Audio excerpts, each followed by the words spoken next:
Welcome back to Social Life and Peel. So on Beast Mode, we've gone over various types of workouts from CrossFit to one-on-one personal training. But for today's episode, we're going to talk all about hot yoga.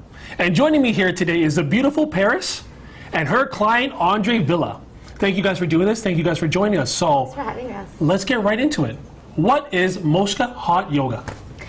Moksha Yoga is we're a series of postures. There's about 40 postures that are done in a heated room. So the room is heated to the body temperature. It's 38 degrees and 40% humidity. And the heat only really helps open up the body so that you can practice knowing that the muscles are opening up so that you can safely go deeper into the postures. Moksha Yoga itself was created 10 years ago with the vision of two yogis that started doing the yoga studios and adding the environmental aspect to their yoga studio, to their yoga communities. And then that's how it has grown. And there's about 70 of us now. Well, you know, I actually had a great experience. I want to say thank you for allowing me to come to your studio and experience hot yoga. But we'll talk about me a little bit later, okay? Yeah, so we have Andre here. Andre, what brings you to Rogers today? Why don't you tell us a little bit about your story? Well, Moksha found me actually at a pretty good time because I just got out of high school and I was given the whole idea that pleasure was the ultimate goal of life. But then when I got there and I sat in that room, I figured, I'm all by myself. I'm in around a bunch of people just like high school, but you know, it's up to me to give myself that satisfaction, that type of self-esteem and happiness in the end. Okay, so Paras, what is the difference between hot yoga and yoga? Really, it's all yoga. There is no real big difference. It's just yoga is a series of postures that was designed thousands and thousands of years ago in India. And so out of that, there's all different styles that come out. And hot yoga is only, the environment is built so that it's close to what the temperature is like in India, so that your body that's can where go it comes to, from. It can go into its originality kind of thing. So really, that's the only difference. But other than that, it also really matters what kind of yoga you're doing in the heat and how hot you make the room. And I think that's very important. You know, I never knew that's where the whole theory came from, hot yoga, to make it closer to the temperatures in India. I had no idea. Right. So Andre, you were talking a little bit about some of the things that you went through. So how has hot yoga kind of focused you and slowed you down in your life? Well, from early ages when rebellion started kicking in and puberty and everything that happened, I always thought that impressing others was the goal in life. Even in school, I mean, you try to impress your teachers, you try to impress your peers, but at the end of the day, you kind of feel left like you're not really impressing yourself. You feel a little hollow in the end. So when you're sitting there in a classroom and doing these postures, like how full do you really feel when it's all up to you, you know? So after a few years, I've actually felt a lot better after a few traumatic events. So on Beast Mode, we've created a lot of different segments within Beast Mode, whether it's the 5-minute drill, Prime versus Prime. Today we're adding a new segment. It's actually going to be called Mythbusters, because there's a lot of myths out there about hot yoga, and we brought our two busters to break them. So I'm going to say something, and you guys are going to break the myths. So we'll start off with you, Paras. Sure. The temperature in the room, it's too hot. Right. It sure could be. So like anything else, there is extremes. And there's definitely studios out there that are doing it too much. And so just keeping the temperature in the room to the body temperature is what you want. So over that, the body is going to overheat.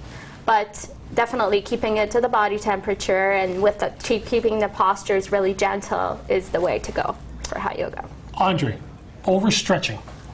Overstretching, it's up to you, right? The heat and the temperature can help you get into the postures better, but it's really ultimately up to you whether you want to overextend or test your limits.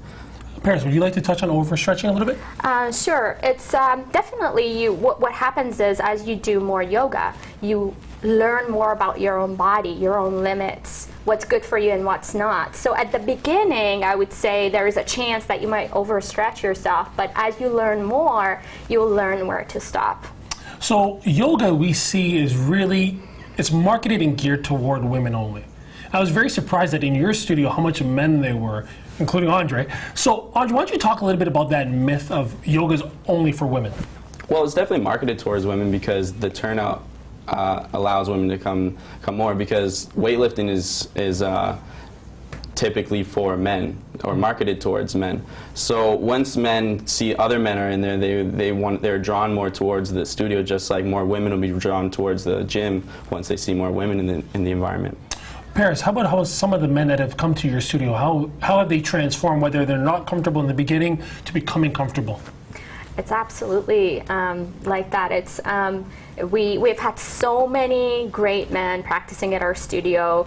They usually are dragged to the studio by their girlfriends or wives at the beginning, and then they're the ones who really commit to it because they understand what it can do to their body, especially if they have an athletic background or they are really active elsewhere. This is such a great complement to that.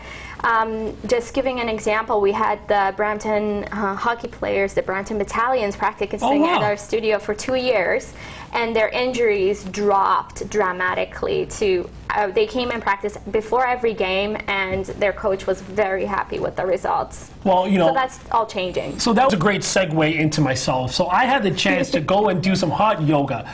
And I'm going to talk to you guys about my experience of hot yoga. This is the first time I've ever tried it. It's completely brand new. Wasn't intimidated, but I was a little bit nervous because this is something new. Again, and people tell you hot yoga is not good for you, da-da-da-da-da. I actually found hot yoga was actually amazing. And I learned about myself because you had Jasmine, who was a teacher there, teaching the class. And it's so hard to just focus on one thing at a time. And I actually learned to myself that it took me about 45 minutes to actually just focus on her voice and focus on my goal. And it's almost like I was a scatterbrain in there because I'm always thinking about other things. Do you want to speak about a little bit about your experiences or even what I felt? Did you ever experience that? Yeah, I mean, typically in our day we want to think about the next thing coming and not really indulge in the moment at hand. So when you're in the studio, you really don't have any other choice but to think about the grueling heat, what's going on inside your body, and then finally at the end of class when you reach that point of calmness, you realize that it's just you in there. Paras.